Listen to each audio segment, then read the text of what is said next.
Shauna, what was the biggest takeaway you guys had coming back from Columbus? There's so many things after breaking it down, evaluating, breaking down every possession, of just continuing to how we can put 40 minutes together. First quarter was good, start of the second, and then we went on a big scoring drought, and I think it was a 15-1 run in about 6 minutes without scoring. And you guys know that, you can't do that against anyone. You can't do that, especially against Ohio State on their home court. So we're getting the right shots. We break down every single shot, every single possession. Should I have called something different? Should we done this? We got layups, and we gotta be able to finish, and we will. A lot of that just comes from the confidence. So I got to do a better job of just continuing to, instill confidence in our players that you've made a layup. Like I told them, since you've been probably 4. So just be confident, play free, and then we had a great fourth quarter. So. A lot of things to learn. It's about the consistency, possession by possession, of putting it all together on both ends of the floor. Is it all surprising to you that you guys have been on kind of the wrong ends of those runs in those last two high major games you guys have been in?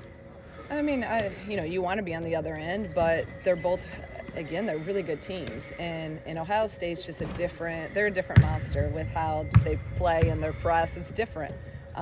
Kentucky, there were some things that were probably more frustrating with that game, just because that style, I think, matches up with us a little bit better. But in both those games, we've struggled to score. And that's been, that was been a kind of like, okay, I didn't think we would struggle to score early on, but in both those games, we missed a lot of layups. So that's kind of the biggest thing is finishing. Knowing the way that you coach this team, though, in those 2 games, when shots haven't fallen, it just seems like you have a maturity on the defensive end to still get stops. And I know that was a problem last year. And so that seems like once the water turns back on, you guys are set to go. Yeah, and that's always, you're right. That's how we've always been. We gotta hang our hat on defense and rebounding. You look at Ohio State. I told their kids we don't even have to beat them on the boards. We just gotta stay close. We out-rebounded them. We had 19 offensive rebounds. That's an amazing feat against a team like Ohio State who rebounds at a high level. But we had 17 points from that. We have to capitalize on that. They're working their butt off to get those offensive rebounds. Now we got to capitalize. We need, at 19, we need more than 7 points, and we know that. So, yeah, I'm happy with that. I still think there's spurts where in Ohio State I thought we did let our offensive lack of production kind of lead to some breakdowns, but then we regrouped, which we did not do that last year. So take that as a positive. Jen and you both just kind of referenced getting the looks you want, but how do you maybe battle that frustration and maybe that pressing that comes along with maybe not seeing those shots fall for the team?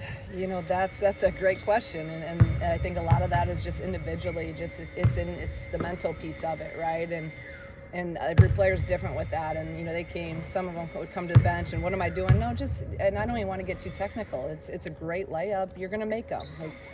I don't want them hesitating. Now they're kind of overthinking it. Just go up and lay it in. So it's kind of that confidence mental piece of it, because we are getting there. And some of them are wide open. Is that more or less frustrating that you're getting there and you're getting what you want versus not being able to get what you've started? I think you look at it both ways, because we're like, yeah, I'm happy, like we're getting the shots, but then it's like, well, man, we're getting the shots, but if we just capitalize on those, we probably win at least one of those games. So it's, you got to stay even keel about it, because at the end of the day, the main thing is it would be probably worse if we weren't able to get the shots, and we're taking a lot of bad shots. We came up with maybe 4 bad shots that we would categorize in our last game. That's a pretty low number for us. Literally, we missed 20-some layups, and we'll get better at that. With this stretch of games coming up, stepping away from high major, what do you hope to gain besides obviously victories? I just think getting kind of our momentum back offensively. We're at home, and I thought we were scoring well at home, and then we went on the road and we kind of lost some of that scoring momentum. So just getting to a rhythm, get some confidence, and back offensively is really what I want to see. Hopefully it all starts one game at a time. It starts tomorrow. Doing our job for 40 minutes. Don't worry about anything else. Consistency and momentum offensively. Gretchen was listed as questionable. Is she getting closer to returning, and what's that process going to look like for her? She's day to day, and she won't play tomorrow. I'll just say that.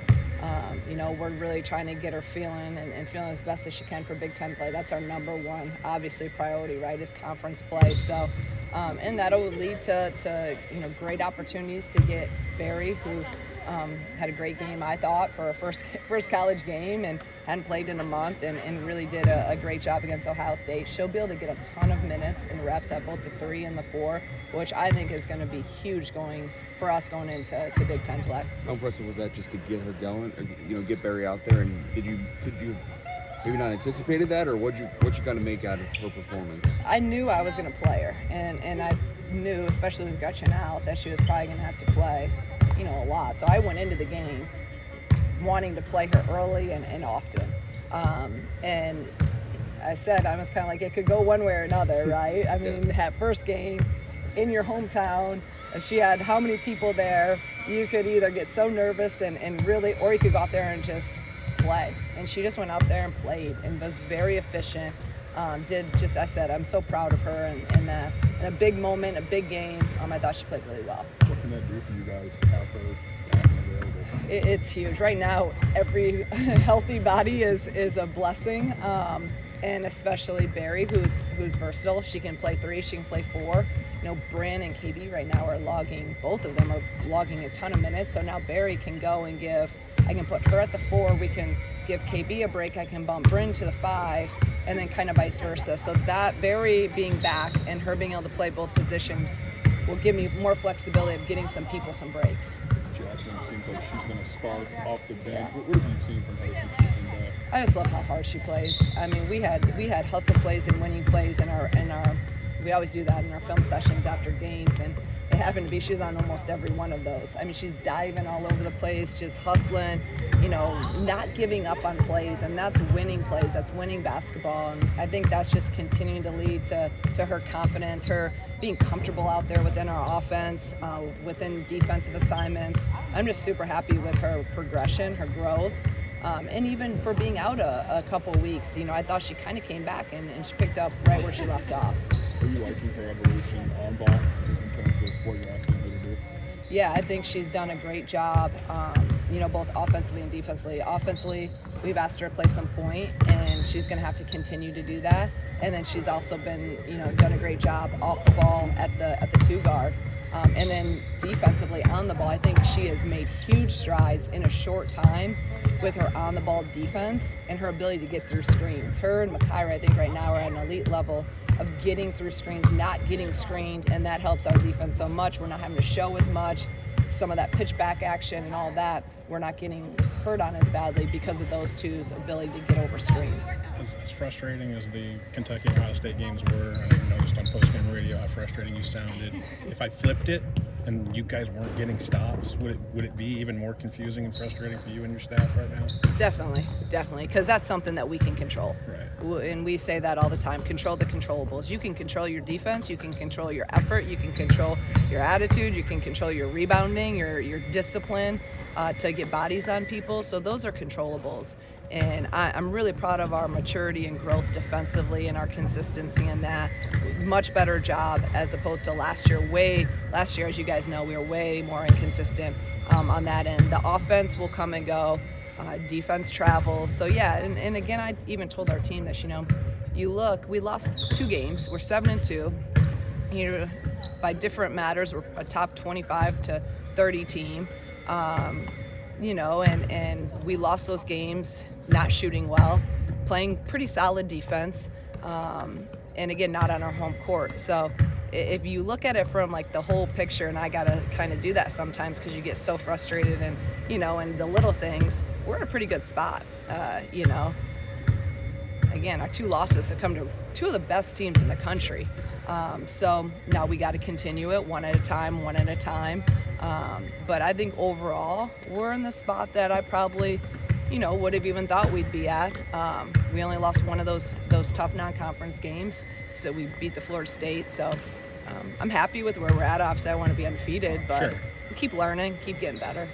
You know Makira as well as anyone probably on the planet. How do you keep her level, or I don't know, maybe you don't have to do that with her through kind of this slower start? Yeah, you know, that's the thing. Like, a lot of people are, you know, saying it's a slow. So I think she's maybe not scoring as much, But I see growth in so many areas of her defense and her consistency and, the defensive effort and facilitating and some of those other things. The scoring will come with her. She's also kind of been in and out some days of practice, so that's kind of, that leads to some, it's hard to get that rhythm, but I see a lot of growth in her where maybe some people don't, because I also am around every day, am evaluating every day, kind of knowing the ins and outs of everything. So with her, I just keep telling her to be the person you are and the player you are and go out there and just be you.